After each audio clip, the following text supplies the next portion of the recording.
Hello junior NTR ద్వంద్వ పాత్ర అద్భుతంగా ఉందా? బ్రేక్ టైం తెలుసుకుందామా? జూనియర్ ఎన్టీఆర్ దేబ్రా వచ్చేసింది. ప్రస్తుతం అందరి నోటా నానుతోంది. బ్రహ్మాండమోన ఫైట్ సీన్స్, అదరగొట్టే అనిరుద్ బ్యాక్ గ్రౌండ్ మ్యూజిక్, సినిమాలో చాలా హిల్లట్స్ ఉన్నాయి. విలన్ పాత్రలో సైఫ్ అలీ ఖాన్ అద్భుతంగా నటించాడు.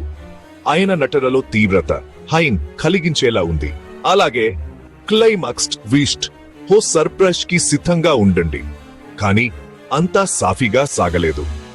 సినిమా మొదటి భాగంలో కలిగించిన ఉత్కంఠ రెండో భాగంలో కొనసాగలేదు. విజువల్ ఎఫెక్ట్స్, స్క్రీన్ ప్లే ఇంకాస్త మెరుగుపర్చాల్సి ఉంది. అలాగే జాన్వీ కపూర్ పాత్ర పెద్దగా ఆకట్టుకోలేదు. మొత్తానికి దేవ్రా యాక్షన్తో నిండిన వినోదాన్ని అందిస్తుంది.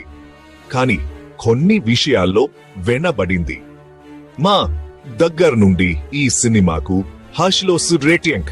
మీ అభిప్రాయం ఏంటి? కామెంట్స్ లో చెప్పండి.